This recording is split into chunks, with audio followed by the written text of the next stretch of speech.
because man's task is to make the earth after the model of heaven. Thy will be done on earth as it is in heaven. Man's project is to heavenize the earth. Man is made to transform the world from glory to glory, to take hold of it and break it down and remake it after the image of heaven.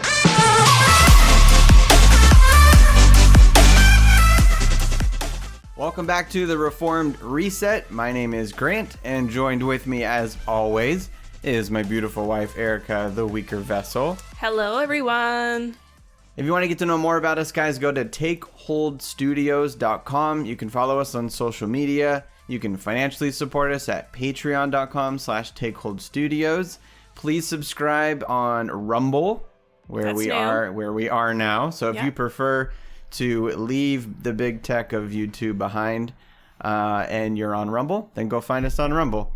And on YouTube, if you're still there, please subscribe, hit the like, leave a comment, all that kind of stuff, just to help our content get in front of new listeners, new viewers. And we're on all the podcast catchers as well. So if you want the audio, you can go do that. And if you do listen to us on audio, please leave a review. That, again, would help us get in front of new listeners. Yep. On our audio feed, too, you'll notice there are some episodes that do not have our voices. And that's because we have the Great Exchange, we're partnering with. Good friends up in Canada who are putting out some really good Reformed content as well. I think from their website, they say, looking at the world through Reformed glasses. Oh, that's pretty good. So it's a good little worldview. Instead of rose-colored glasses. Exactly. Very nice, very nice. So anyway, the giveaway, the Doug Wilson book giveaway. I have not forgotten. We're going to do something special soon. We're going to do a separate video. Possibly we'll go live. We might bring our kids in for that one. We're going to do something fun and special to announce who wins. I've got the tally for, for everyone who entered. And anyway, one of you will get to pick a Doug Wilson book of your choosing. That's right. And we will ship it right to you. So what are we talking about today? All right. So today we wanted to talk about how the world is nuts right now, if you haven't noticed. Yeah. And this may seem odd, but we wanted to talk about how to fix it all, we need to reform our homes. And that is right at the heart of why we're doing any of this, truthfully. Like, we're husband and wife. We are in our home, recording, talking with invisible people out there in the internet world. Yeah. But we do believe that reforming the home is crucial to winning culture. Well, and what we've noticed as we've done the podcast for 4 years now is that everything affects the home. Mm-hmm. What you believe about politics, your theology, right? Education. Gender roles. It all affects the home and how the home works. And we're going to get into a little bit of Kuyper's sphere sovereignty, because in that he sort of fleshes out the biblical teaching of how central the home is. Grant can't help but talk about Kuyper any chance he can get. And he's Dutch. I mean, what's not to love, you know? For those of you who don't know, our last name is Van Brimmer, so the Dutch love runs deep. It is. We became Presbyterian, right? That was one of the first thoughts in my mind was, I'm going to have so much more in common with all of these Dutch Reform guys. So explain to us what you mean by when you say Kuyper's sphere sovereignty. Yeah. What does that mean? Well, Kuyper, Who was Kuyper? Okay. Abraham Kuyper was a pastor in the Netherlands. He pastored a small church. Hence Dutch love. Yeah. And he pastored a really small church. He realized how much these people needed good theology, and they were just kind of a dead church. And so he poured himself out into writing and teaching, and that's kind of where his works took off. Then he got promoted to a church in Amsterdam, I believe. But it was there that he really got involved with public theology. He ended up starting a school, the Free University of Amsterdam, which is still there now. He was involved in starting a political party, which was the Anti-Revolutionary Party, and it was a thoroughly Christian political party. And then that party actually was so successful, it had the majority And he was then chosen to be prime minister of the Netherlands at the beginning of the 1900s. And so this pastor rises through, no aspirations, but anyway, one of the things that he just wanted to be faithful in his little church. That's where it started. Yeah. And one of the things that he's really well known for is his sphere sovereignty explanation of what the Bible teaches. And that is that there are several different spheres of legitimate God-ordained government or sovereignty in the world. One being the church, right? The church has elders, it has a government, it has a diaconate, it has government. That's a real government that God has instituted. And then there's civil government, which we are all fully aware of at this point in way more acquainted society. with than we'd like. And then and there's parameters for that. And then God also established the family government, where the husband is the head and the leader of the home. And then, of course, his wife is his helpmate. And, there's the children. Anyway, there's also another one that... is it personal? Yeah, self-government. Yes. And that's just, again, you living your life before the face of God, obeying God's commands, walking in his ways, being faithful to him, and you are responsible ultimately for that. Yep. Right? And so there is a self-government there, but it's those three that are commonly talked about. And one of the things that and truthfully, that's where it all begins, right? With self-governance. Like, you have to, even if you want to be faithful in your family government, you have to first be faithful in self-governance. Right. Like a father is not going to be a good patriarch if he is not self-governing, if he's not disciplined, right? Yes. If he's not walking faithful with God first and foremost. Right. So, but anyway, one of the things that Kuyper points out about family government, or just family in general, is that family is pre-political.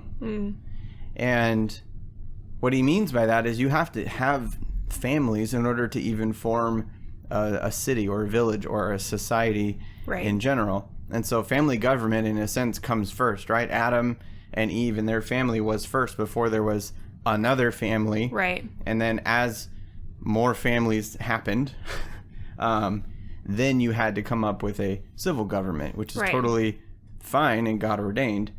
But the family is pre-political. And we're supposed to honor that government, even, the Bible says. Yeah. So it's not bad necessarily.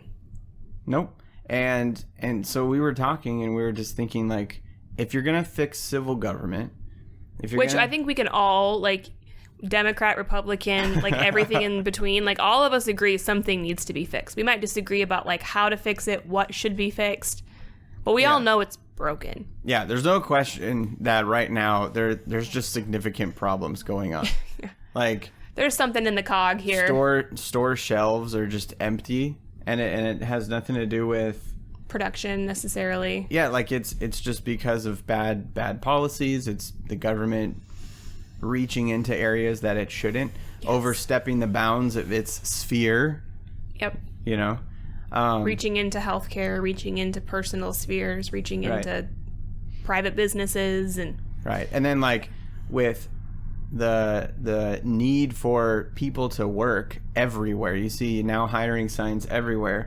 How is anyone in poverty now anymore? Like, seems like there's a well, the government is handing out checks to people who aren't working, which in and of itself is an unbiblical principle. If a man doesn't work, he should not eat, right? So exactly. All of this to say, we're trying to go upstream. Yes, and we're in our home as a husband and wife, and we're saying we look at the crazy, and there's plenty of crazy everywhere. Mm-hmm. There's crazy in the church. There's crazy in society, in government, in families. Like there's crazy everywhere. What do we do, right? We're in central Maine. We're effectively in the middle of nowhere. And like we tell our oldest daughter all the time, because she's prone to being the eldest child and the most responsible and feels the need to control everything. She may get it from her mother. Like we tell her all the time, if it's not yours to manage, don't manage it. Right. Like don't stick your fingers where they don't belong. It's not yours to manage, so stop doing that. But the opposite is true as well. If it is yours to manage, then you must manage it. then God has given you this task and you have to do it correctly. You have to honor God in what he's given you. And so even if you're in the middle of Central Maine, what we're saying is, what has God given you to manage that well. And one thing that all of us have is a family, or most of us at least. Most of us have a home and a family, and we must manage that well. And by managing that well, you will effectively change the spheres, the other spheres, right? Well, and I think we could draw a pretty straight line from the abdication of men leading their homes in a biblical, godly way to why now the government is in all of our homes picking up the slack.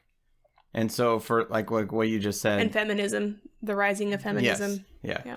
And like what you just said, the opposite is true. If it is yours to manage, I would say you need to manage it, or someone else will. Yeah. Who shouldn't be. The eldest child, likely. That's right.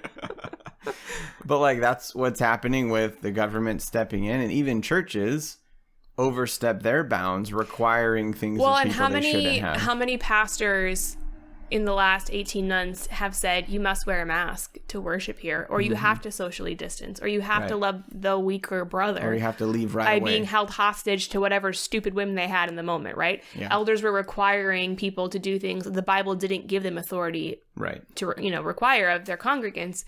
And worse, just shutting their church down, period. Well, yeah, and I think almost every church did close down for a certain period, and we can argue wisdom whether that was wise or not at first, but regardless, far too many churches are still closed. There are, and they're overstepping their bounds, right? They're making a decision that's not theirs to make. Yes. Whether or not you come and gather to worship God is not that is commanded. You need to do that. Yeah, it is a command. So once again, like when you read through the 10 Commandments, one of them is to keep the Sabbath. Like that's what we're called to do. Yeah. But if that church was led by a man, which is the first box you need to check. And some of them weren't. Yeah, I know. Yeah. And God did snuff out that lampstand, and that was a good mercy to us, actually. Right. So, but think about it. If this man leading this church was a faithful, godly man overseeing his home, right? If we started there, then he would be doing the same at his church. Well, and that is why the qualifications for elders that the Bible lays out for us is that a pastor, an elder, manages his home well. Because if he can't manage the house, his own house, how can he manage the household of God? Right. Like that. He won't. It's the two things are connected. Yeah. And it starts in the home. Even there, we see like the home sphere being super important and having to first be conquered before the church can be impacted. Right. Yeah. So anyway, the main thrust that we're trying to push everyone to is just to see that the crazy world needs to be reformed by the home, by reformed homes, yes. Right? Homes being reformed, and just popped into my head like our attention is constantly being drug away by the news or by what's happening all over the world. Pretty much everyone is trying to get our attention and keep our attention off of our homes. Yeah. So it's hard. And that's part of why we wanted to remind everyone and pull this out. And this is going to look very differently because we are patriarchal.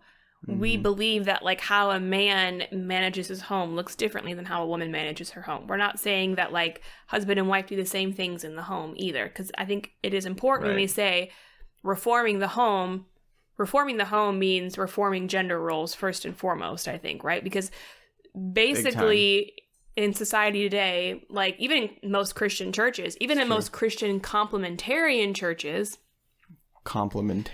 which I hate that term now, which is sad. But even in most of those kinds of churches, the role of the husband and the role of the wife are pretty much the same. Right. So can I say something real quick? Can I do a hot take? Do it. If your home as a Christian, like family, looks the same as your neighbor who is not a Christian, you are in sin. Period. End of story.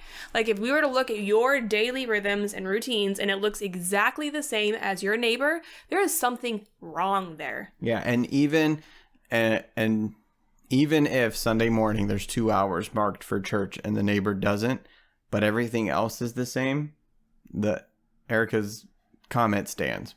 Yeah. Your life is supposed to be redeemed. Your life is supposed to reflect your creator. Theirs isn't, right? You are a slave to righteousness. Right. So that ought to impact your daily rhythms. Yeah.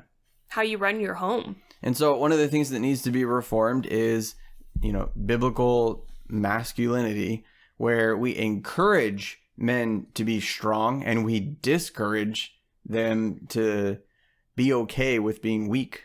And effeminate, yeah. Right? You want to lift that up and encourage that. Oh, well, that's just his personality. It's an ungodly one. Well, and in so many, once again, complementary and even patriarchal churches, we've heard sermons about, like, all you men are out there wearing skinny jeans, but you can't pray with your wife. Yeah. And it's like, I understand what you're saying, but the problem runs so much deeper than skinny jeans, exactly. Right? Like, the problem is that so many men are looking at porn. So many men are lazy. So many men are not pursuing righteous, godly offspring. Mm-hmm. They're not raising up children and discipling them when they wake up, when they go to bed, when they're walking along the way. Like, it is such a deeper problem than what a man is wearing. Well, now, men mean to look like men. I'm not saying that, but what I'm saying is that's a merely surface level. There is a whole lot underneath that we need to start. Yeah, that, and again, I'm going to use the stream analogy.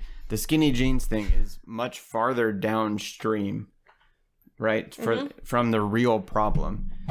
Because there's probably tons of men who don't wear skinny jeans and hear that and go, I'm good. I'm good, yeah, right? Like, I wear baggy cargo pants, so I'm good then. Yeah, skinny jeans watching MTV, and you're like, that's like no one. Yeah, but then you have tons of dads who are wearing camo and, like, own a crap ton of guns and aren't praying with their wives and don't have godly offspring. They're absent fathers. Yeah. They bring home a paycheck, but they're in the garage all evening. They're not leading family worship. They're not praying with their wives, reading the word with their wives. Or they're golfing on the weekends, or they don't raise their hands and sing in the worship service. Like, they're not leading, but they're not wearing skinny jeans. So like, yeah, we need to make sure that we are focusing on the character, the main issue. Yeah. Yeah. The character of a man matters more than the physical of the man. Now, physical matters as well. It'll bear itself out. That's the thing, right? But if you want good fruit, you have to tend to the root, right? Yep. Yeah, so for sure, you need good soil. You need good soil for those roots. Yeah, and women. Yeah. Oh, well, that's the other thing too. Men, and then we're headed to talking about women, but like, men need to praise the femininity as well. They need to praise the pregnant ladies in the church. Yeah. And elevate how glorious and amazing that is and all that kind of thing. You know what I mean? If a woman is, bragging about the career that she has, that should be ugly. That should be like, oh, that's unfortunate that you took that route. Yeah. And I know what we're saying is so countercultural. Then you should be like bending down to your daughters, being like, listen, honey, but like, this isn't what we want for you. This isn't what God wants for you. Like, there's something so much more than just this measly career. Right. Yeah. Just smile and we'll move on, and then we'll talk later. Yeah. We've done that several times, actually. Yeah.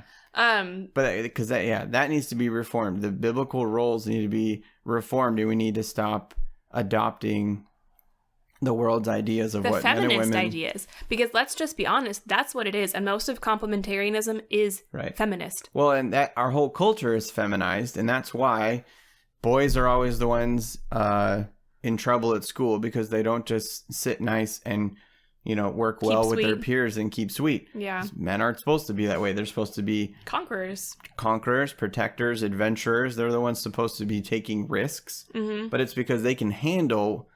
the consequences that may come with the risk, whereas the weaker vessel may not. Mm-hmm. Right? So that's why God puts the man out there. If you hearing Grant say the word weaker vessel as referring to women, if that irritates you, it's because you have feminist tendencies that you need to repent of. Because women are the weaker vessel. And so, we could go on and on about feminism. Feminism is a rot. Right. It is a deep rot in the church. And it's so pervasive that we don't even recognize it as what it is anymore. Well, and why has healthcare taken over our country, taken over the world? Yeah. That's the woman's role, right? Yeah, to be the nurturer. The nurturer, the nursing. Yeah. Right? Nurses are typically women because it's about caring and nurturing for another person. That's what mothers do. Right. Men are typically not nurses. So what happens in a society where you have healthcare that is feminized and then healthcare is elevated as the savior, you have an effeminate, weak, cowardly society. And that's what's happened. We're so scared of death and we're so scared of this virus that we are literally willing to like sacrifice everything just to, quote, stay safe. It's because we don't have the dragon slayers leading us. That's why. Yeah, exactly. We don't have good, strong men who are like, we're not gonna look at our enemy and be fearful. We're gonna go out and we're gonna conquer them. And that goes to something I did want to say about recovering masculinity too, is that there needs to be more. So we're talking about dragons coming. Well, the answer of the man in that moment should be to look at his family and just say, stay here, I got it. Right? And then he goes and he slays the dragon. Perhaps with some of his sons in tow, his arrows. That's true too. Yeah. Shooting his son. Be a funny cartoon maybe. I'm sure that for on Psalm 127. But like more, and I'm not talking about men picking up the woman's role, but more often than it's happening now, men need to be coming into situations, whether it's the spiritual health of their family, the financial health, the independence that their family needs right now because things are so unstable. Cancel culture. Yeah, exactly. Men need to be looking at their family and saying, I got it. Right? So that way that wife has all assurance and trust. Like I don't have to worry about. Well, and the Proverbs 31 woman says that she has no fear. Oh, yeah. For they're all clothed in scarlet. I think that's how it goes, right? She laughs. She laughs at the days ahead or winter or something. When it snows, I think is what it says. Anyway, clearly we know this verse very well. Things that are usually a worry, she's not worried about. When inclement weather is happening, when scary things are happening in society, the wise woman builds her home and she is tended to her home so that when calamity comes, she's not scared. Right. And that means that there's no my money, her money. Right? Oh man, we could do a whole episode on that. But that again assumes oneness. That's pretty basic to. You would think that oneness would be theology. Pretty basic to, but it's not anymore. But once again, this is where feminism has eroded and corrupted things. Right. Like feminism has said that you must have a life apart from your husband, right? Because you don't have any self-worth. Yeah. If your worth is bound up into someone else. Well, and a Christian theology is that you are bound up in your husband. You are one. Right. You are inseparable until death do you part. Right. Your worth and your husband's worth are wrapped up together. And ultimately your worth is in Christ Jesus, right? Yeah. So your worth, if you're looking at, well, I need a career to feel good or to feel like I'm contributing, to feel like I have value, you're starting off wrong-headed to begin with, because you should never find worth in anything outside of Christ. Right. But obedience to Christ because you love him means you must tend to your home. And too many Christian women are far too lazy to build their homes, right? We think as long as we throw together a craft dinner or whatever for dinner, that's fine. Like my kids are fed, it's fine. And we settle for a subpar idea of homemaking altogether. Like it's not glorious. And so when the world looks on and says like all she does is clean dirty butts all day and mop the sticky floors and like she looks miserable, well, that's not at all appealing to the world. It's not appealing to me. And I believe that it's a good thing for women to do those things. But what I'm saying is we need to get our hands busy and recover the glory of home building. It is glorious. God has given us this beautiful task and it is hard work. And I'm not saying that there aren't hard days, but like think about the freedom that we have to build a home. We can choose whatever curtains we want. Yeah. We can read whatever books we want to our kids. We can sing whatever songs. Like we are not on the world schedule. We don't answer to a boss who's telling us how to micromanage our whole day. It is glorious. We get to figure out how to make a pie crust from scratch. Like, that's glorious. It's beautiful. One of the Our things, cat agrees. Yeah, he does. Zwingli is he's on track. One of the things that I'd want to remind everyone too is that as you endeavor to do this, you will be persecuted in some kind of way. What is your deal? Come here. Yikes, this guy. You will be persecuted, and that may come from friends, that may come from family members. I don't know, but well, if your home does look different than your neighbor's probably not going to like it very much. They'll either love it and be attracted to it, and the Lord will change their hearts. Right. And you'll win some to the kingdom, or they will feel condemned by how different your rhythms look. Like, those are the two options, pretty much. Yeah. Because the world loves darkness rather than light. And so if you are light, people will be drawn to you, or they're going to be repelled. Shriek back. Yeah, exactly. So I just lay that out there because we have talked to many people throughout the years who end up trying to homeschool, or I don't know, they just try to embrace their roles at home, and it causes a lot of friction and a lot of problems.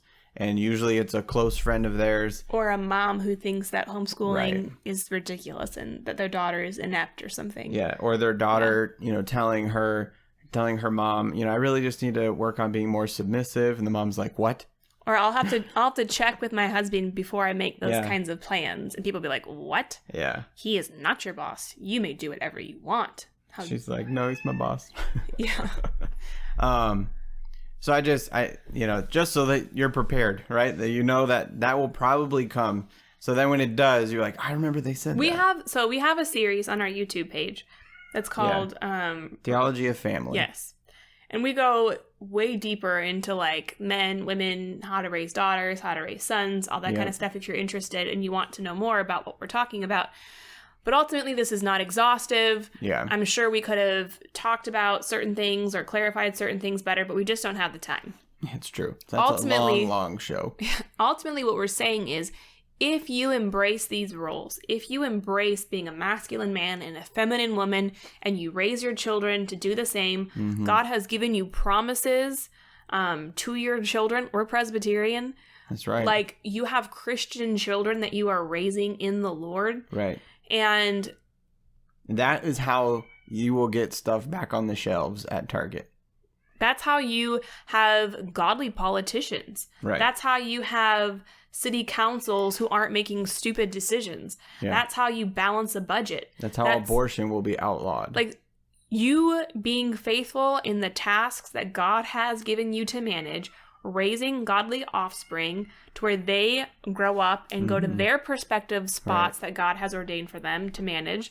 Like, that's how we win, guys. We win. And we shouldn't be fearful. God has created us and our children for this particular time in history. And we just need to be faithful and not be scared. Women need to start building their homes. Men need to tend to their families. Protect their homes. Provide for their home. So can we say something real quick about the men? Yeah. When I've had this conversation many times, when we say men protect their homes, what pops into your head is typically what? A shotgun in the middle of the night, protecting the home from like a burglar, walking the perimeter of your and that's true. Right. Physical protection is certainly part of the task, but you have spiritual protection, emotional protection that is a part of it too. And so what kind of entertainment is your family intaking, right? What are your kids watching? And sometimes it means, no, you don't get a smartphone, and it's because I love you that you're not going to be I'm protecting you from something. I'm protecting you. And it doesn't mean that you are shielding them from anything worldly, or that you're trying to just escape. Shelter them. Yeah, shelter them. But it means that you're not letting lies come and berate their minds. Right. And this is where being incredibly vigilant comes into play. Like you are required to teach your children why paganism is bad. Yep. You're required to teach them, like, this is what the world teaches. This is, let me teach you evolution. Let me teach you why evolution is wrong. Let me teach you about, like, the LGBTQ. UNICEF. Yeah, you should tell that story real quick. Last night I was working and Nora comes down. That's our youngest. Yeah, it's our youngest. Sorry. Our kids all read before they go to bed. And Nora is reading this book about some pumpkin patch or whatever. And anyway, these kids were going around. Oh, they were trick-or-treating. Yes. Anyway, and Nora comes down and she goes, Dad, I don't know what this word is. I can't sound it out. And I was like, spell it for me. And so she's like, She spells UNICEF. She spells it. And I go, UNICEF? Why is that in your book? And so anyway, I see that these kids are asking donations. She's like, what is that? And so then you got to have a fun conversation with her about UNICEF. Yeah, and it was funny because I told her, I said, when I tell you this, you're going to ask me, what is wrong with that? Like, that doesn't sound bad. And anyway, we went into the things that UNICEF supports and why it is not good. So, but these are that, like, we're not. But you we're teach not, them. Yeah, we're not keeping our kids from, like, discovering what UNICEF is.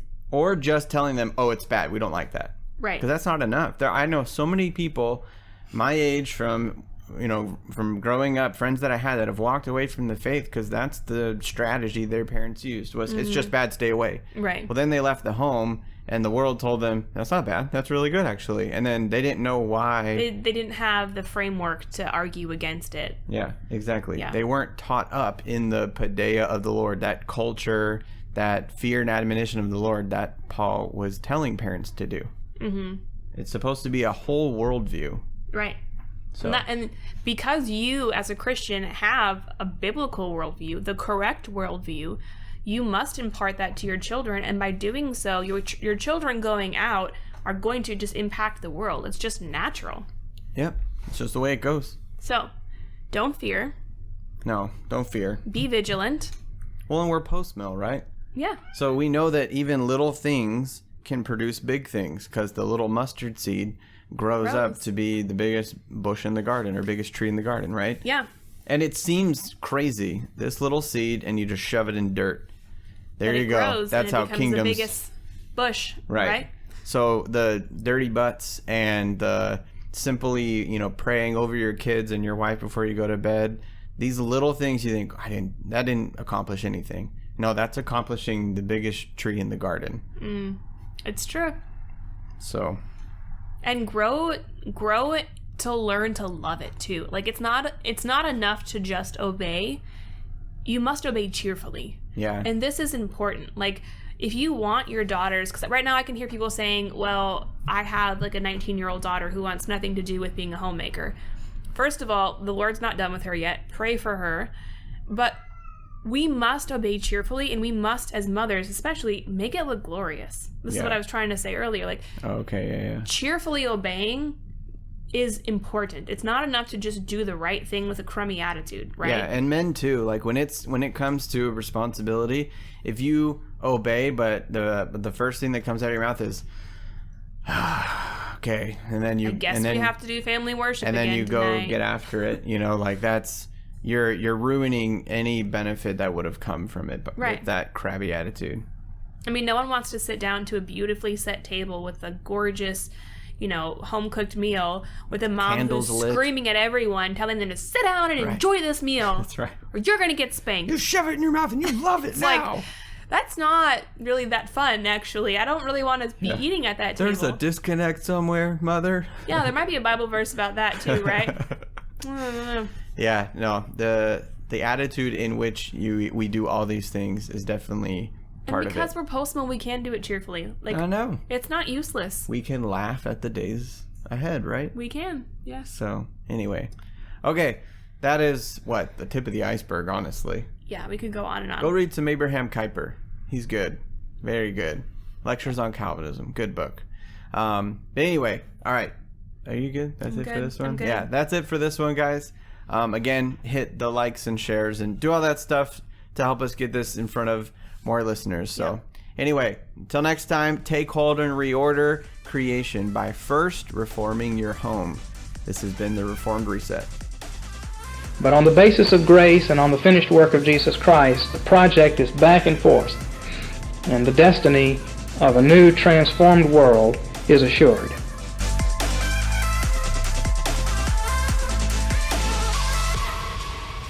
I just put the sourdough in the oven too, so I've got like 40 minutes.